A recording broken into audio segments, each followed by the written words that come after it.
저번 주 설교를 기억하십니까? 네. 뭐가 가장 기억에 남으실까요? 다른 대안이 없다. 저번 주 설교는 우리 이제 사무엘의 고별 설교였습니다. 그 고별 설교가 매우 재미있는 구조로 이루어져 있어요. 어떤 구조로 되어 있냐면, 사무엘, 나는 잘못이 없다. 하나님도 아무 잘못이 없다. 그런데 너희 이스라엘은 죄가 있다. 잘못했다. 라고 이야기를 합니다. 자, 그 잘못이라는 건 결국 뭐였냐면 하나님에게 왕을 달라고 한 거였습니다. 그리고 그것이 얼마나 큰 죄인지 하나님은 밀 베는 때 한참 이제 비가 올 수 없는 건기에 우레와 비로 하나님의 분노를 보여주셨습니다. 결국 고별 설교에서 사무엘이 가장 남기고 싶었고 가장 중요했던 것은 뭐였냐면 왕이었어요. 왜 왕을 세우는 것이 그만큼 큰 문제였을까? 그들이 요구했던 왕은 하나님이 세우시려고 하는 왕이 아니었어요. 하나님의 종으로서의 왕이 아니라 그들이 요구했던 왕은 하나님을 대신하는 존재였다라는 것입니다. 그러니까 하나님 대신 우리에게 왕이 필요하다라는 거예요. 그것은 그들의 정체성을 상실하는 일이었으며 그들의 죄였습니다. 그리고 이거는 우리도 같은 실수를 저질러요. 이 세상을 살아갈 때 우리는 하나님 대신이라는 것들이 있다라는 거예요. 돈이 어떻게 돼요? 하나님 대신이 되어버려요. 성공이, 명예가 하나님 대신 이 세상을 살아가게 해줄 힘이라고 우리는 착각한다라는 것입니다. 비단 이것만이 아니라 우리 신앙에 있어서도 마찬가지예요. 나의 그 신앙의 열심, 그 기도가, 금식이, 헌금이, 헌신이 종교적 행위가 되어져 버려 나로 하여금 하나님 대신에 이 땅의 축복을 받게 해줄 거라고 우리는 믿는다라는 것입니다. 그런 이들을 위한 하나님의 답은 어떻게 되어져요? 우레예요. 한 주간 여러분 모두 하나님의 거룩한 백성이기에 결코 그 어떠한 것도 하나님 대신이 아니라 오직 하나님을 여러분들이 왕으로 섬기며 살아가셨을 줄 믿습니다. 자, 오늘 본문을 보면 사울이 왕이 될 때 몇 세라고 이야기합니까? 40세라고 이야기해요. 본문을 보면 분명 40세에 사울이 왕이 되었다라고 이야기하는데 사실 이건 정확하지 않은 표현이에요. 왜냐하면 원어에는 사실 40세가 등장하지 않아요. 그러니까 지금 없는 부분을 우리가 그냥 해석해서 써놨습니다. 근데 몇 세에 왕이 되었는지는 정확하지가 않아요. 각각 의견들이 다 분분해서 정확하진 않고요. 그나마 우리가 이제 성경에서 40세라고 쓰는 이유는 유대 역사가 요세푸스가 40세에 사울이 왕이 되었다라는 기록을 남겼기 때문에 그렇습니다. 그런데 사실 이 요세푸스도 언제적 사람이냐면 신약시대 사람이에요. 그렇기 때문에 정확히 사실 사울이 몇 세에 왕이 됐는지는 알 수는 없습니다. 근데 사실 그거는 중요하지 않아요. 자, 왕이 된 지 2년 후에 사울이 뭘 하냐 하면 이스라엘 백성 중에서 3,000명을 택합니다. 원어에서 보면 우리 성경에 빠져 있지만 자신을 위하여 3,000명을 택했다라고 이야기를 합니다. 이 3,000명은 이제 뭘 의미하냐 하면 이제 이스라엘이 부족, 지파 연합 국가가 아니라 이제 정말 왕정 체제가 되었다라는 증거가 되어집니다. 왜냐하면 이들은 오늘날 우리에게 익숙한 상비군이기 때문에 그래요. 상비군, 옛날에 이스라엘의 전쟁은 그렇죠. 지도자가 각 지파에 소식을 전하면 각 지파에서 어떻게 해요? 군대를 보내서 연합해서 전쟁을 치렀어요. 그러니까 상비군 제도라는 게 없었어요. 근데 이제 왕정 체제를 가면서 이제 3,000명의 상비군들을, 우리나라라 하면 60만의 군대죠. 늘 전쟁을 위해서 대비한 군인들을 세우게 됩니다. 이제 왕정 체제에 있어서 사울에게 있어서 그들은 정예병들이었습니다. 2년 만에 그렇게 되었다라는 것은 그만큼 왕정이라는 체제가 바뀌어 나가는 시간들, 과정이 있었다라는 것을 우리에게 말해줍니다. 3,000명 중에서 사울이 2,000명을 맡아서 베델과 믹마스에 머물게 하고 드디어 이제 성경에 이제 처음 등장하죠. 요나단이 등장을 합니다. 사울의 아들들 중에서 가장 뛰어났고 그리고 사울의 후계자였습니다. 그가 1,000명의 군사를 맡아 베냐민 기브아에 주둔했습니다. 3절에 요나단이 게바에 있는 블레셋 수비대를 칩니다. 게바는 기브아에서 4.5km예요. 그러니까 1시간 이내면 넉넉하게 달려가서 싸울 수 있는 거리였죠. 물론 이것은 요나단이 급작스럽게 독단으로 처리한 문제는 아닙니다.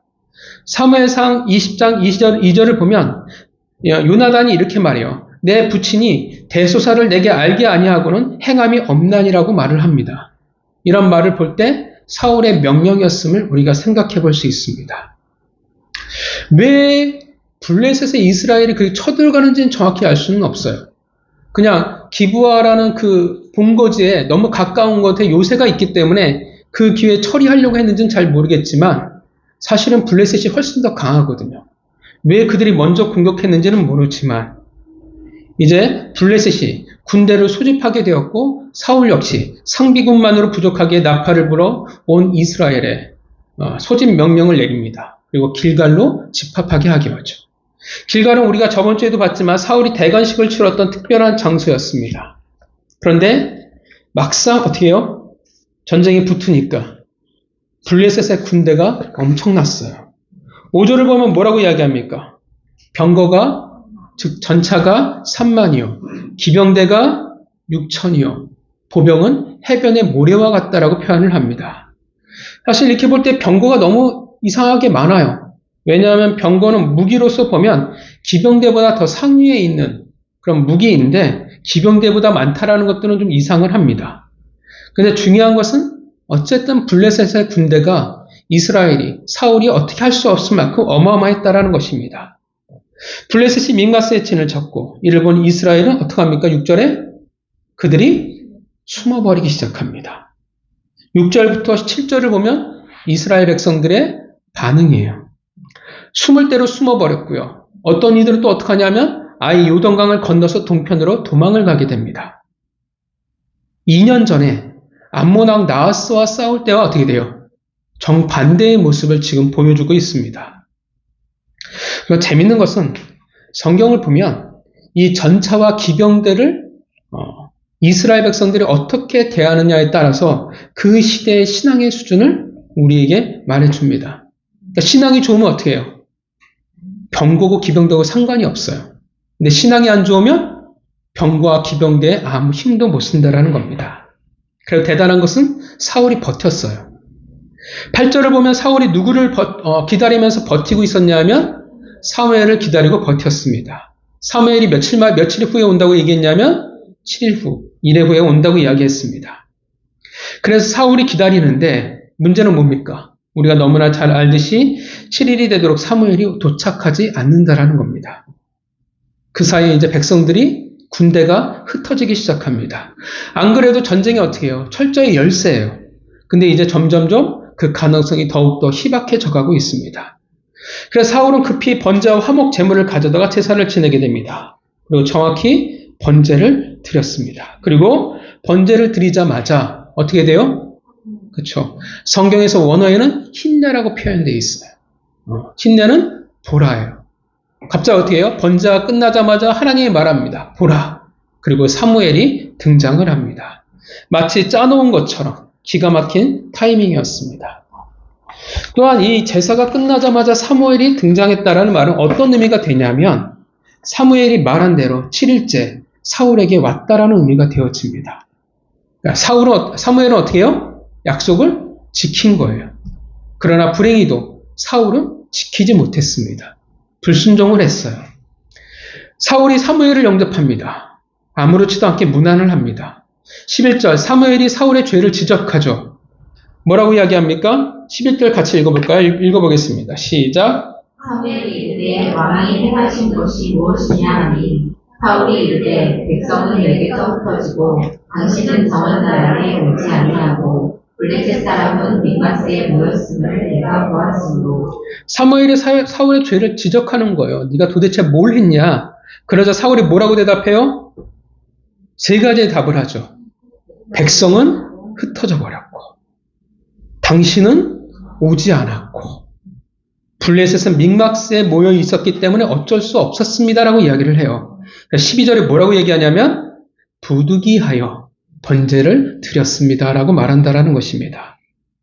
사무엘이 어떻게 해요? 분노합니다. 왕이 망령되이 행하였나이다. 망령됨이란 영적, 도덕적으로 어리석은 행동을 말해요. 성경에서 이 단어가 주로 어디에 쓰였냐면 여러분들이 잘 아시다시피 다윗이 나중에 하나님이 하지 말라고 하는데 인구조사를 하게 되죠. 그래서 하나님한테 벌을 받습니다. 그때 어리석다라고 망령됐다라고 표현하고요.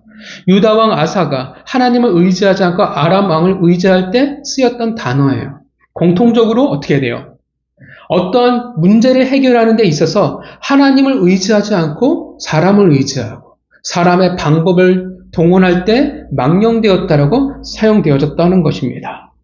사울이 하나님의 명령을 지키지 못함을, 그 불순종을 사무엘이 지적했습니다. 그리고 이제 그의 왕의 자리가 어떻게 돼요? 끝났다라는 것을 이야기해 줍니다. 하나님은 당신의 마음에 맞는 사람을 구하여 왕을 세울 것을 선포합니다. 그리고 이제 그가 바로 다윗이 되어집니다. 되게 아이러니해요. 왜냐하면 지금 이게 어떤 장소에서 다 일어났던 문제였냐면 길갈이에요. 길갈이 어떤 자리였습니까?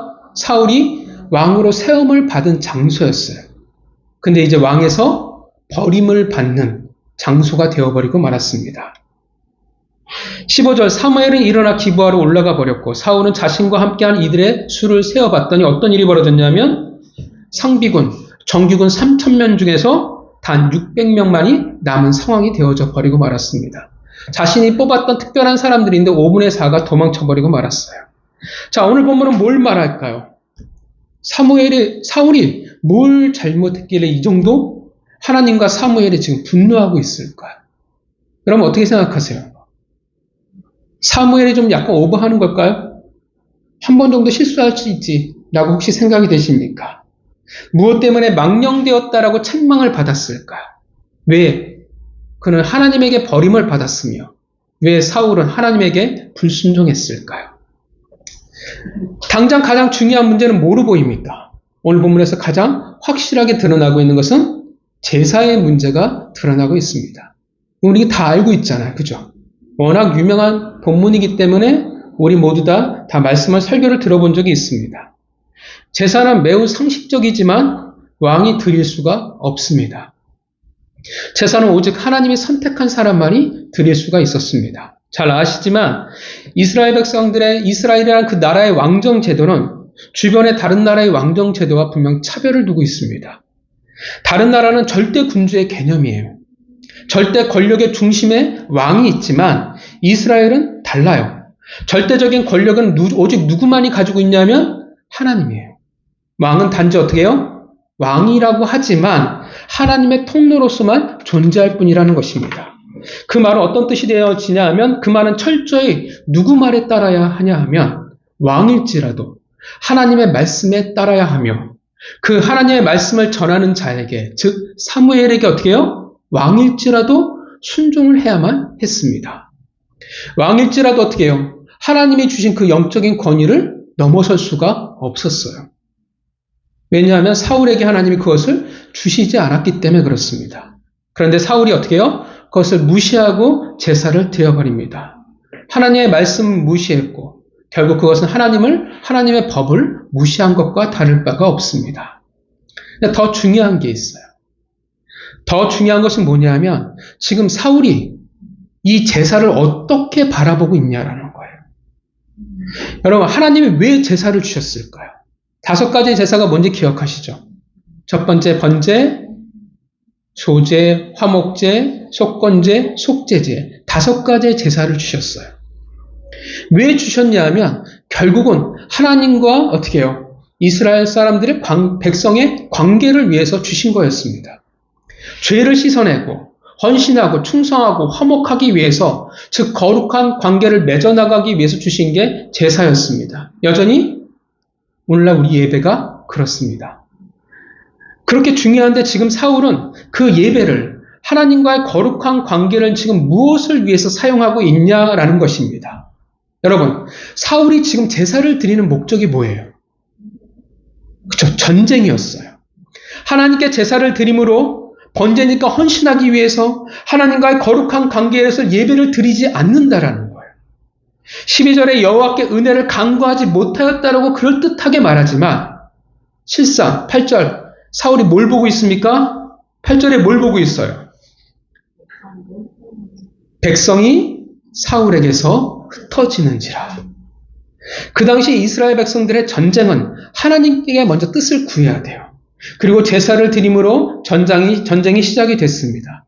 너무나 잘 보여주는 것이 사무엘의 미스바 총회 7장 9절에 나오는 사무엘의 제사 이후의 전쟁이었습니다. 결국 모든 것이 다 하나님에게 속해 있어. 다 하나님의 뜻이야라는 걸 말해줘요. 제사를 드려야 그들에게 명분이 있고 하나님이 우리와 함께 하신다라는 의미가 전쟁을 허락했다라는 의미가 되어집니다. 그래서 사울이 제사를 드린 거예요. 문제는 그 제사는 하나님과의 거룩한 관계가 아니라 이스라엘 백성이 흩어지는 것을 막기 위해서, 즉 제사를 전쟁의 승리를 위한 수단, 도구로 지금 이용하고 있다는 것입니다. 제사는, 예배는 그 어떤 다른 목적이 있을 수 없다라는 것입니다. 동의하십니까? 내가 마음대로 어떻게 해요? 이용할 수 있는 게 아니에요. 예배의 목적은 오로지 하나님과 그리고 나예요. 이것 외에 예배를 다른 것으로 우리는 사용할 수가 없다라는 것입니다. 제사는 하나님의 것은 결코 수단이 될 수가 없어요. 도구가 될 수가 없다라는 것입니다. 가끔 큰 교회를 다니다 보면 그럴 때가 있어요. 선거 시즌에 국회의원들이 와가지고 인사를 하거나 정치인들이 와가지고 잘 부탁하고 인사하고 가는 것들을 보게 돼요. 사실 저는 그게 썩 옳은 거라고 보지 않아요. 왜냐하면 예배는 그 어떠한 다른 목적도 그 안에 있을 수 없기 때문에 그렇습니다. 자, 오늘 사울의 이 제사를 대하는 모습을 보면 딱 뭐가 생각이 나십니까? 바로 전 세대의 이야기가 떠오르게 돼요. 사무엘상 4장의 이야기가 떠오르게 됩니다. 어떤 내용이었어요? 사무엘의 스승이었던 엘리 제사장 때 블레셋과의 전쟁이 있었습니다. 오늘과 똑같아요. 왠지 모르는데, 자신감이 어디에서 왔는지 모르는데 자신들보다 훨씬 더 강했던 블레셋에게 이스라엘이 먼저 전쟁을 겁니다. 그리고 우리가 잘 알지만 에벤에셀에서 그들이 대패해버리고 맙니다. 그 패전을 뒤엎을 승리할 방법으로 그들은 이스라엘 장로들이 뭘 생각해냈냐 하면 바로 법궤였습니다. 뭐라고 생각해요? 법궤를 들고 나가면 우리는 전쟁에 승리할 거야 라고 그들이 생각했다라는 거예요. 왜냐하면 그들의 선조들이 그랬으니까. 그들의 여호수아 세대가 그렇게 했으니까. 대단한 착각이었어요. 여호수아 때는 하나님의 명령에 순종함으로 그렇게 했던 것이고, 또 하나님이 법궤를 통해 이스라엘 백성들을 인도하는 것이기 때문에 그랬지만, 이스라엘 백성들의 착각은 뭐였냐 하면 하나님과 상관없이 법궤가 어떤 능력을 가지고 있다라고 착각했다라는 겁니다. 그래서 무조건 가지고 나가면 우리는 승리할 거야 그들은 생각했습니다. 능력은 누구에게 있는 거예요? 하나님이에요. 법궤는 그냥 어떻게 해요? 사실 어떻게 해요? 그냥 나무 상자에 지나지 않아요. 그냥 싸구려 나무에 비싼 금을 둘러쌌다라는 것 외에는 아무 의미가 없다라는 것입니다. 성경책도 마찬가지잖아요. 저희 어렸을 때 성경책을 함부로 대하면 벌 받는다고 그랬어요. 그죠? 이거는 진짜 집에서 모셔다 놓고 함부로 대할 수가 없고 귀하게 해야겠어요. 성경책을 베고 눕거나 깔고 있거나 이건 감히 상상할 수가 없었어요. 마찬가지 저 어렸을 때는 강대상 뒤에는 절대 올라갈 수가 없었어요. 여기 올라가면 어른들한테 혼났어요. 심지어 청소도 여기는 아무도 못해가지고 장로님들만이 청소하던 그런 시절이 있었어요. 되게 특별한 취급을 받았죠. 사실 어떻게 해요? 아무것도 아니에요. 능력은 어디에 있어요? 오직 하나님에게만 있었습니다. 아무것도 아니에요. 그런데 이스라엘 백성은 뭐냐 하면 정작 중요한 하나님을 빼고 생각해버렸어요. 말도 안 되는 짓을 저버렸습니다. 감히 하나님의 법궤를 어떤 상태로 만들어버렸냐면 우상으로 만들어버린 거예요. 우리가 이 법궤를 잘하면 우리가 승리할 수 있어. 우리가 성경책을 잘 모셔놓으면, 우리가 십자가를 잘하면 우리는 성공할 수 있어. 우상이에요. 그들에게 있어 법궤는 승리를 위한 도구였고 그들의 수단에 지나지 않았습니다. 그 결과가 어떻게 되었습니까? 너무나 잘 기억하죠. 엘리의 두 아들들, 제사장이었던 홈니와 비느하스는 전쟁에서 죽임을 당했고 법궤는 블레셋에게 빼앗겨 버리고 말았습니다. 수치였어요.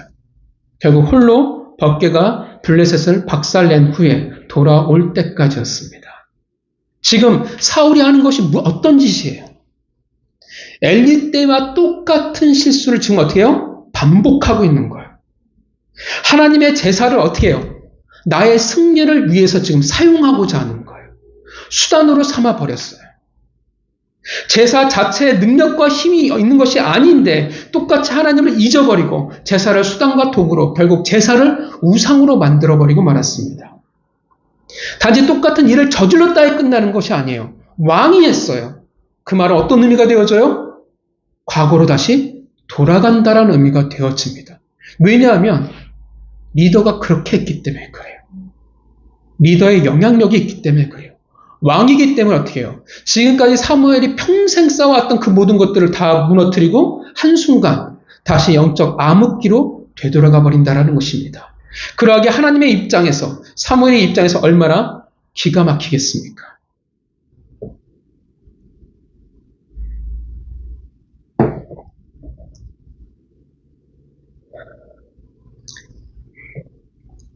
그 일로 말미암아 어떤 일들을 겪었었는데 잘 기억하잖아요. 정말 많은 수많은 이스라엘 백성들이 죽었어요. 그렇게 중요했던 하나님의 성막이 실로에서 이때 무너져버리고 사라져버렸습니다. 제사장이었던 사사였던 엘리는 죽어버렸고 법궤는 빼앗겨버렸고 그리고 더 깊은 어둠 속에 이스라엘 백성은 잠겨버렸습니다.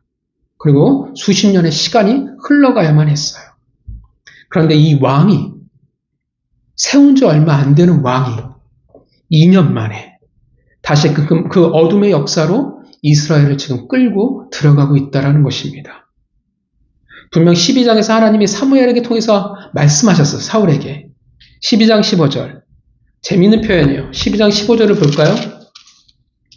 읽어보겠습니다. 시작. 너희가 만일 여호와의 목소리를 듣지 아니하고 여호와의 명령을 거역하면 여호와의 손이 너희의 조상들을 치신 것 같이 너희를 치실 것이라.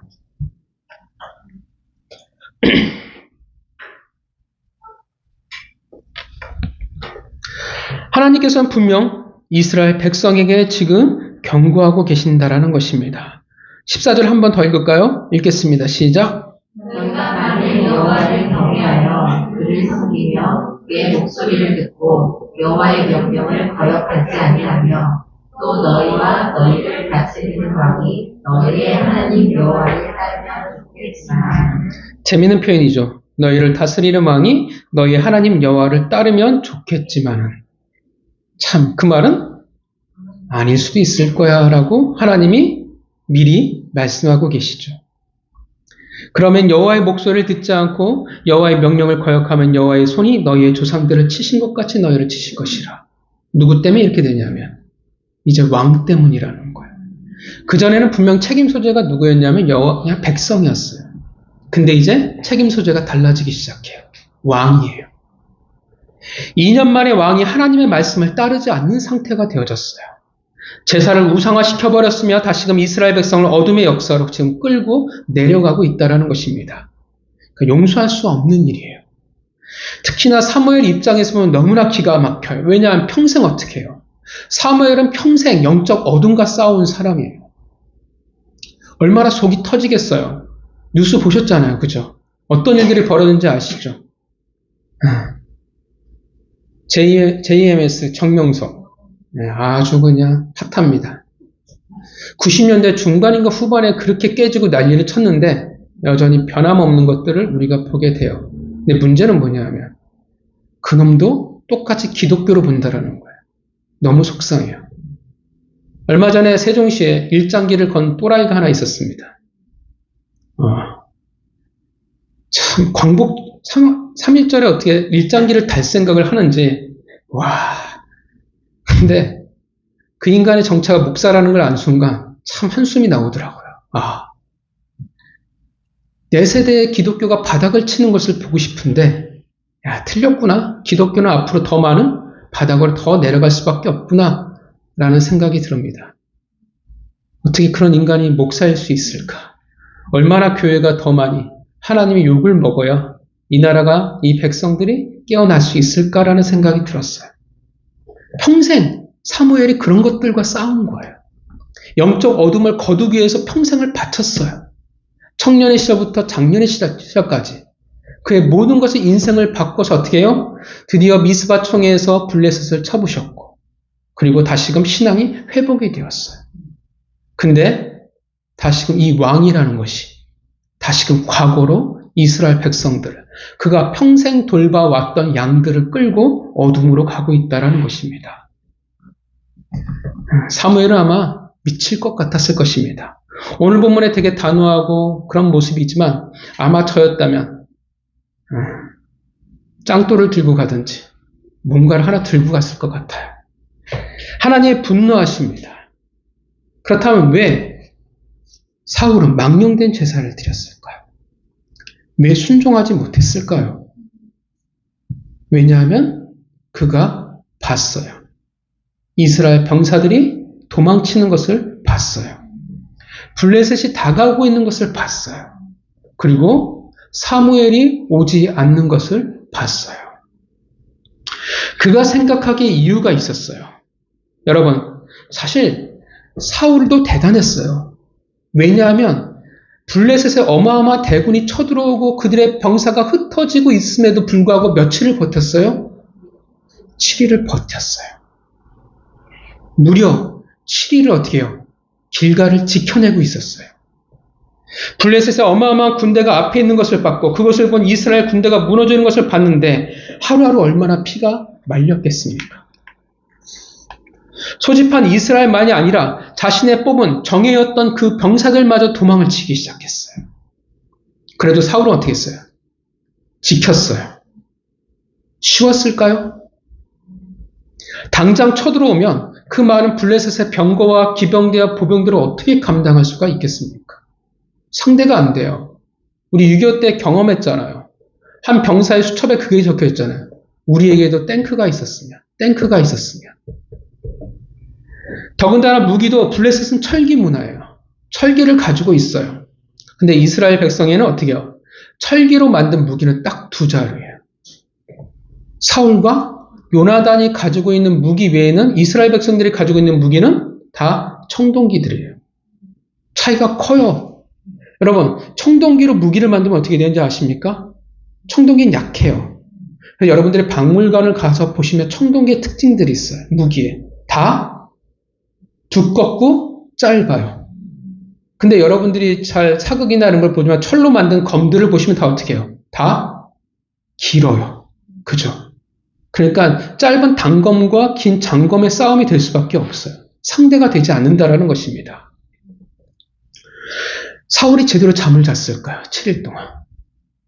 무너져가는 부하들도 단속을 해야 하고 그들에게 용기를 북돋아줘야 되고 이제 곧 사무엘이 올 거야. 조금만 참아. 그들이 하나님께 제사를 드리면 우리는 다시금 미스바 총회처럼 승리할 수 있을 거야. 그렇게 자신과 부하들에게 어떻게 해요? 믿음을 줘야만 했을 것입니다. 그런데 이 사무엘이 안 와요.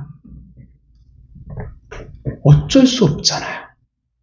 내가 최선을 다해서 기다렸다라고 생각하는데 나는 버텼다고 생각하는데 현실은 어떻게 해요? 나는 열심히 하나님을 섬겼다고 생각하는데 현실은 어떻게 해요? 답이 안 나와요. 견적이 없어요. 강력한 블레셋과 힘없이 무너져가는 이스라엘 그리고 오지 않는 사무엘이 그의 최선에 대한 답같이 느껴진다라는 것입니다. 그래서 어쩔 수 없어서 12절 부득이하게 사울이 제사를 드렸다라고 말합니다. 왜냐하면 이스라엘 백성이 전쟁에 질 수는 없으니까요. 그런데 사실 내가 전쟁에 지면 죽게 되니까 어쩔 수 없잖아요. 망하는 것보다 낫잖아요. 나라가 무너지고 교회가 무너지는 것보다는 그래도 좀 낫잖아요. 어쩔 수 없다라는 거예요. 사울의 현명하고 지혜로운 타당한 합당한 선택이었습니다. 어쩔 수 없었습니다. 오늘 본문은 참 되게 다양한 메시지가 나오는 본문이에요. 아마 다음 주나 그 다음 주에 아마 제가 또 이 본문을 가지고 설교하게 될 것 같습니다. 그래서 어쩔 수 없어요. 어쩔 수 없다라고 말하는 사람들의 특징이 뭔지 아십니까? 특징이 뭘까요? 네? 잘 안 들어요. 그쵸, 할 만큼 했다. 그러면 어떻게 나오냐 하면 그게 당당해요. 그죠? 나는 할 만큼 다 했으니까. 아이들도 그렇잖아요. 시킨 거예요. 지가 할 만큼 다 했으면 당당해요. 못해도 상관이 없어요. 오늘 본문에 사울이 딱 그 모양이에요. 10절. 사울이 제사를 드리자마자 누가 딱 등장하냐면 사무엘이 등장합니다.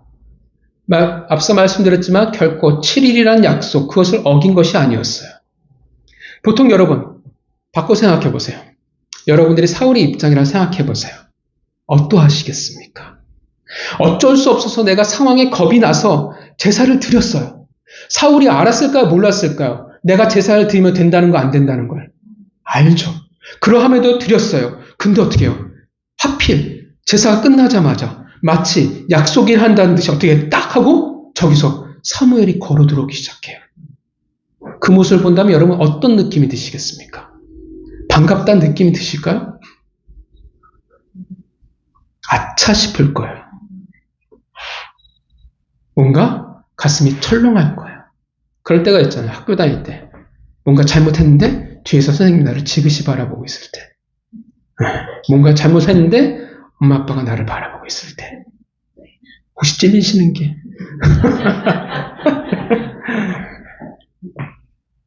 그러면 상식적으로 어떻게 행동해야 할까요? 여러분 같으면 어떻게 행동하시겠습니까? 납작 엎드려야죠. 그죠? 잘못했습니다 하는 게 맞겠죠.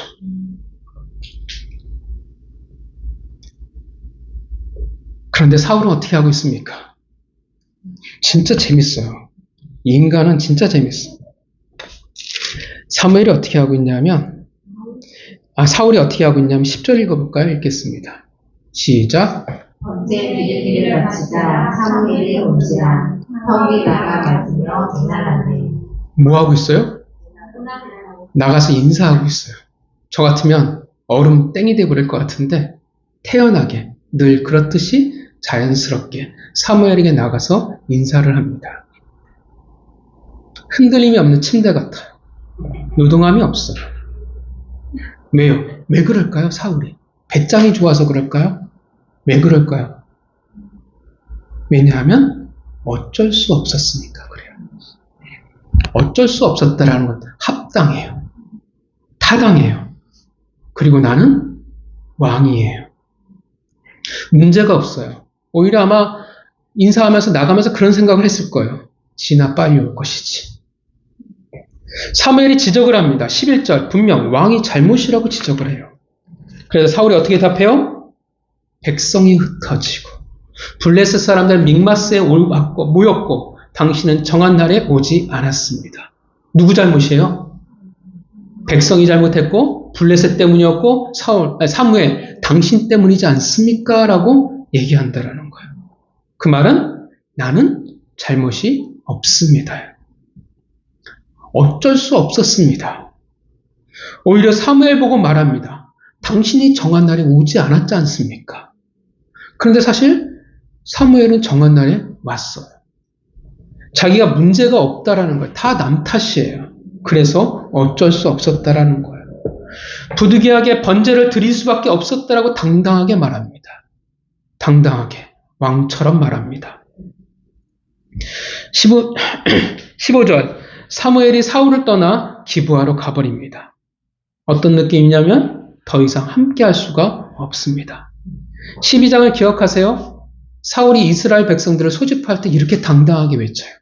사무엘과 사울이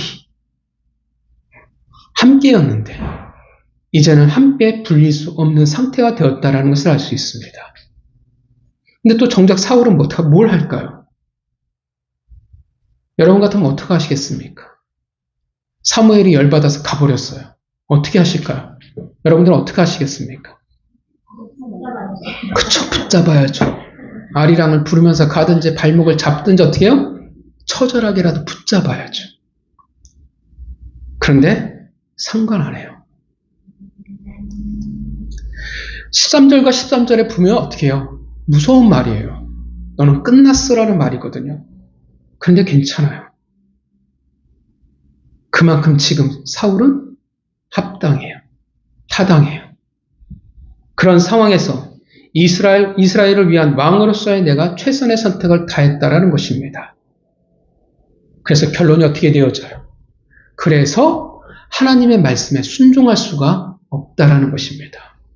왜냐하면 내가 너무나 타당하고 합당하기 때문에 그렇습니다. 내가 타당하고 합당한데 어떻게 순종할 수 있겠습니까?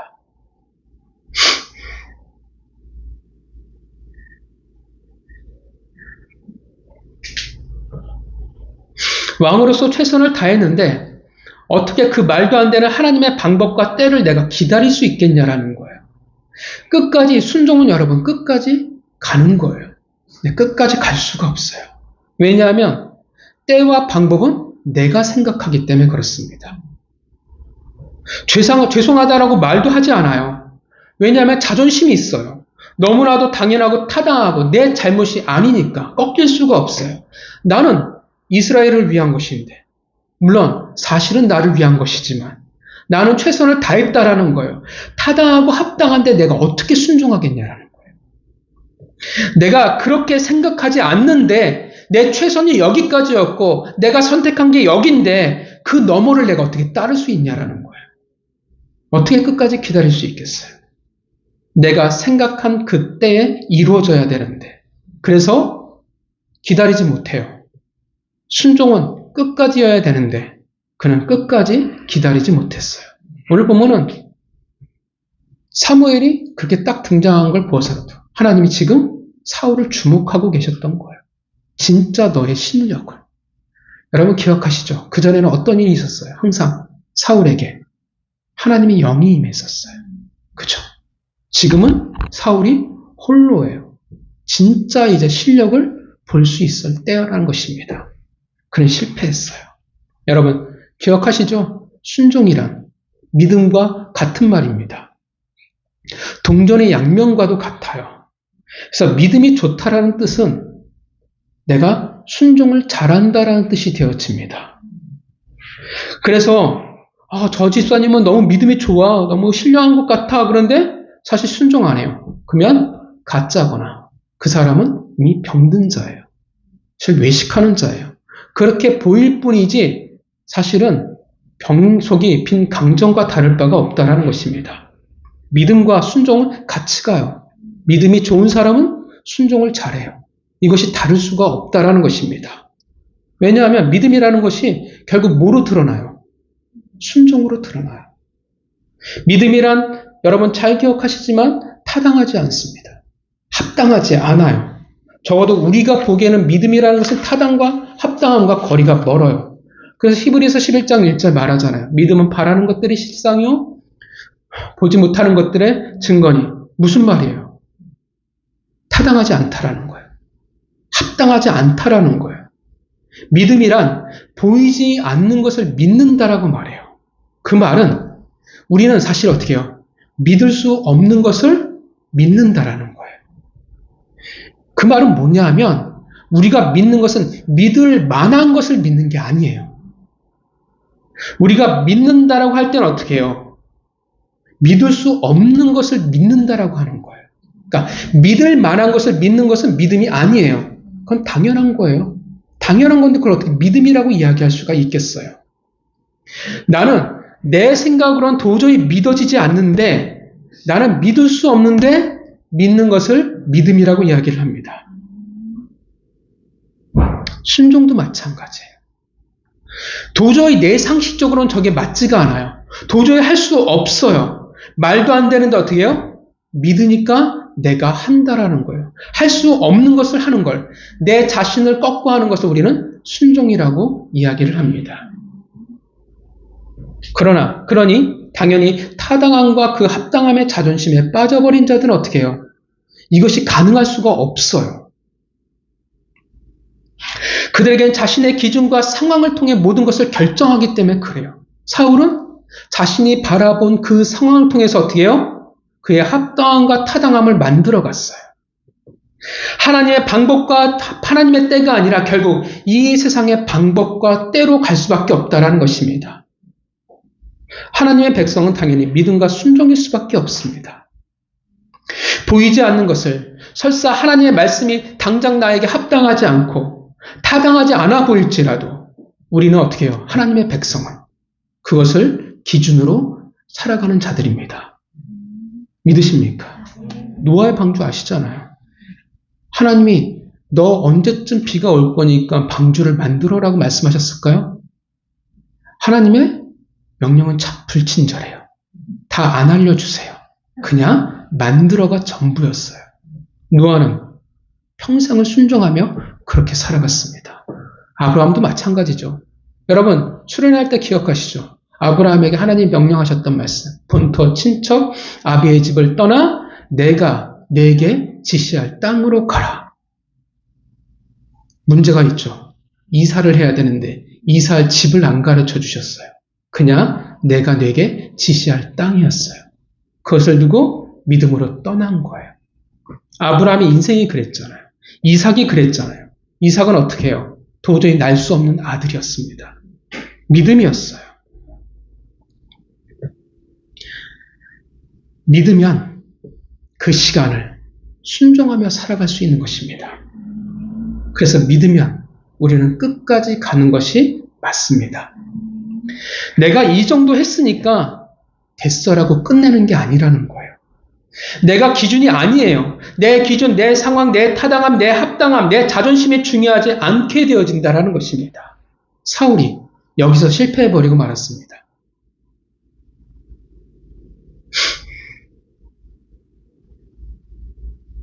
우리가 하나님에 대해서, 하나님의 말씀에 대해서 자꾸 내 기준의 타당함과 합당함을 가져버리면, 내가 내 임의로 해석해버리면 우리는 결코 순종할 수가 없어요. 왜냐하면 하나님이 아닌 다른 것을 이미 바라보고 있는 상태이기 때문에 그렇습니다. 그들에게 하나님이 없어요. 사실은 상황이 전부입니다. 오히려 하나님의 말씀에 당당해져 버려요. 긍정적이지 않은 방향으로. 순종할 수 없는 이유에 대해서 당당해요. 하나님, 우리가 참 많이 했던 말입니다. 어쩔 수 없잖아요. 하나님, 내 상황이 그런데요. 하나님, 세상이 이래요. 어쩔 수 없잖아요. 세상은 세상일 뿐이지 않습니까? 어떤 것들이 있었을까요? 하나님의 법이 무너지고 타당한과 합당하게 우습게 여겨지는 것들이 뭐가 있을까요? 전혀 심각한 성의 문제가 있어요. 이제 부끄러움이 없어요. 동거를 하든 뭘 하든 무슨 짓을 하든 타당해요. 합당해요. 법을 어겨도 이제는 상관이 없다라고 생각을 합니다. 노아 홍수전에 이런 표현이 있죠. 하나님의 아들들이 사람의 딸들과 섞여 고기가 되었더라. 오늘날이 딱 그러한 모습이라는 것입니다. 내가 괜찮으면, 내가 사랑하면 뭐든지 다 된다라고 착각을 해요. 법이 있는데. 재정의 문제도 마찬가지예요. 우리의 교회에서의 헌신도 마찬가지고, 술의 문제도 마찬가지예요. 내가 기도하지 못하는 이유에 대해서, 내가 구제하지 못하는 이유에 대해서, 내가 빛과 소금으로 살아가지 수많은 우리의 이유가 있다라는 것입니다. 인생에 있어서 수많은 결정들을 우리는 하며 살아갑니다. 그런데 하나님이 원하시는 것을 알지만 내 상황에 내 문제에 따라 결정하게 됩니다. 하나님의 말씀을 모르지 않아요. 우리가 설교를 듣고 하지만 본문 중에 그렇게 여러분 낯선 본문이 없잖아요. 우리는 웬만한 대부분의 본문에 대한 말씀을 듣고 왔어요. 근데 그 뜻을 알아도 우리는 뭘 선택하냐 하면 불순종을 선택한다라는 것입니다. 물론 우리는 분명 한계를 가지고 있어요. 순종해야 되는데 너무 상황이 만만치 않아서, 또 도저히 내가 그것을 이겨낼 자신이 없어서, 내가 연약해서 말씀에 순종하지 못하고 끝까지 하나님의 방법과 때를 기다리지 못할 때가 있습니다. 그럴 수 있어요. 세상이 너무 힘들어요. 그래서 우리 고백하지 않습니까? 마음은 원이로되 육신이 약하도다. 자신이 없어요. 왜냐하면 우리는 다 죄인이거든요. 죄성을 가지고 있어요. 우리는 완벽과 거리가 멀어요. 우리는 여전히 성장해야 되는 존재이지 완성된 존재가 아니기 때문에 그렇습니다. 그럴 수 있어요. 무너질 수도 있어요. 그런데 중요한 것은 그리고 나서 어떻게 하냐라는 거예요. 그리고 나서 어떤 마음과 자세를 가지고 있냐라는 거예요. 여러분, 우리는 못할 수 있어요. 연약해서 안 될 수 있어요. 사울처럼 실패할 수 있어요. 그런데 사울처럼 당당해지지는 마세요. 사울처럼 합당히 여기지는 마세요. 하나님의 말씀에 불순종하는 것에 대해서 당당하지 마세요. 그것을 합당하게 여기지 마세요. 물론 세상은 그렇게 할 때 여러분들을 지지할 겁니다. 오늘 같은 시대에 바보같이 살지 말라고 분명 이야기할 거예요. 그게 지혜라고 이야기해 줄 것이고, 그리고 친절하게 위로해 줄 것입니다. 때로는 하나님을 믿는 사람들조차도 그렇게 말할 거예요. 어쩔 수 없잖아. 그 상황에 어쩔 수 없었던 거야. 어쩔 수 없이 우리는 그래서 불순종을 선택할 수 있어요. 이해할 수 있어요. 하나님도 아실 거예요. 그런데 그 어쩔 수 없는 것에 대해서, 하나님의 말씀에 순종하지 못하는 것에 대해서 어쩔 수 없었기 때문이라는 그 이유로 당당해지지 마세요. 합당하다고 주장하지 마세요. 사울과 똑같잖아요. 왜 사울이 한 대로 그대로 따라가냐는 것입니다. 여러분, 우리가 부모로 자녀들의 시험을 볼 때가 있잖아요. 근데 어떻게 해요? 한 놈은 어차피 안 되는 거 뻔뻔하게 난 최선을 다했어 라고 빵점을 내밀며, 한 놈은 어떻게 해요? 열심히 했는데 안 돼서 빵점을 내서 죄송하다고 이야기를 하면 어떤 놈이 더 눈에 들어오겠습니까? 어떤 놈이 부모의 말씀에 순종하는 놈이에요. 어떤 놈이 그래도 부모의 마음을 헤아리냐라는 거예요. 우리가 어떻게 해야 돼요? 최소한 불순종하는 내 연약함에 우리는 부끄러워할 줄 알아야 돼요. 아, 내가 잘못했구나. 내가 못했구나. 하나님한테 적어도 죄송합니다라는 그 마음은 우리에게 있어야 된다라는 거예요. 그래야 적어도 내가 잘났다라고 자존심을 내지는 않으니까. 신약 팔복에 이렇게 말합니다. 애통이 하는 자가 복이 있나니. 무슨 말이냐면, 최소한의 부끄러움이라도 너희가 있다면, 그 아픔을 가지고 있다면 복이 있다라는 거예요. 복을 받는다라는 거예요. 왜냐하면 적어도 그 사람의 영은 살아있기 때문에 그래요. 부끄럽다라는 것은 내가 깨어있다라는 거예요. 감각은 그래도 있다라는 거예요. 그리고 그 말은 가능성이 있다라는 말입니다. 그러니 당연히 어떻게 있어요? 가능성이 있으니까 복을 받을 수 있는 거예요. 기억하시죠? 바리새인들과 서기관들, 그들은 부끄러움이 없었어요. 그들은 끝까지 합당하고 타당했습니다. 여러분, 하나님의 말씀의 법에 그 뜻에 불순종하는 것에 대해서 우리가 당당해서는 결코 안 됩니다. 여러분, 여러분의 처했던 상황을 방패 삼으면 안 돼요. 어쩔 수 없느라고 우리는 합당히 여기서는 안 됩니다. 오히려 내 연약함에 애통해 하시고 우리는 부끄러워할 줄 알아야 합니다. 성도 여러분, 여러분을 하여금 당당하게 만들고 합당하게 만드는 것이 무엇이 있습니까? 하나님 말씀에 불순종함에도 불구하고 세상이 원래 그런 거니까 어쩔 수 없잖아. 나만 그런 건 아닌데 요즘 누가 그렇게 구닥다리처럼 그걸 지켜? 라고 당연하게, 당당하게, 불순종하게 만드는 것들이 무엇이 있으십니까? 너무나 당연하고 합당해서 울컥하고 여러분들의 자존심을 내세울 만한 것이 무엇이 있습니까?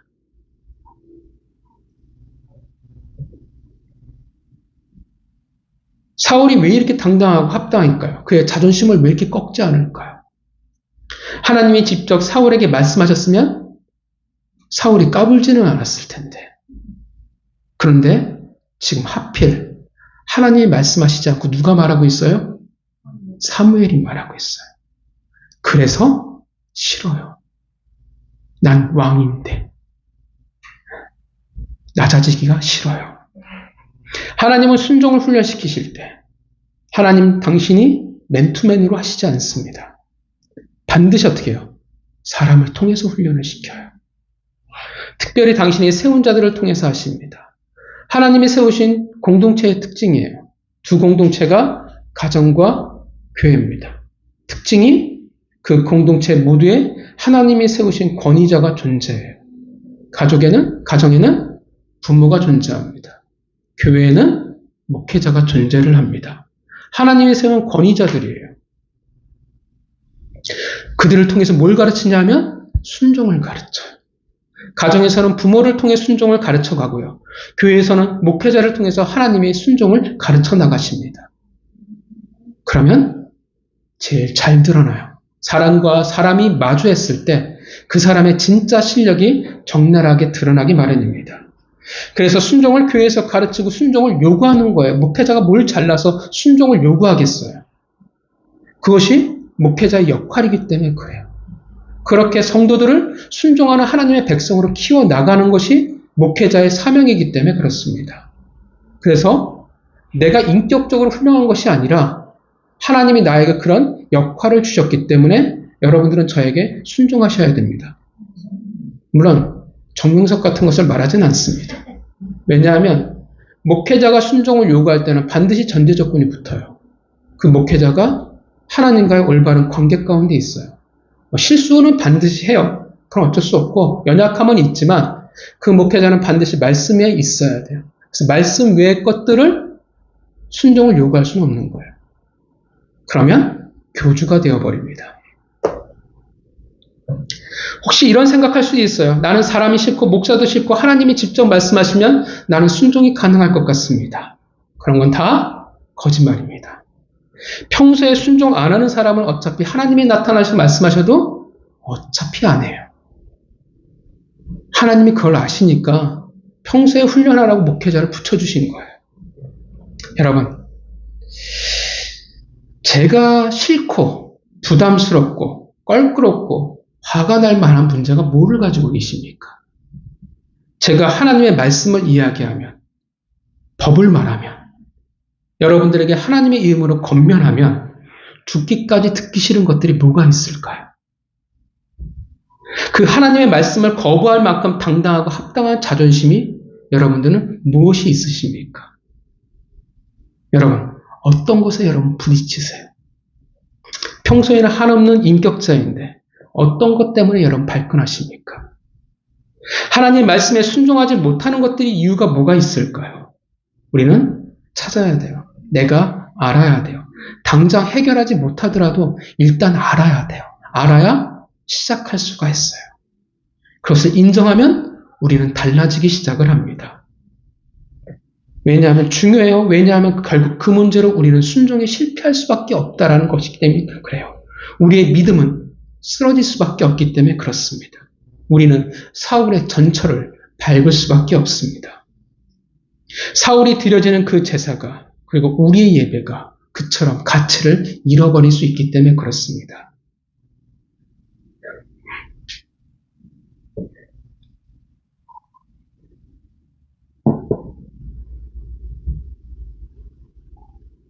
왜 하나님이 번제가 끝나자 사무엘을 등장시키셨을까요?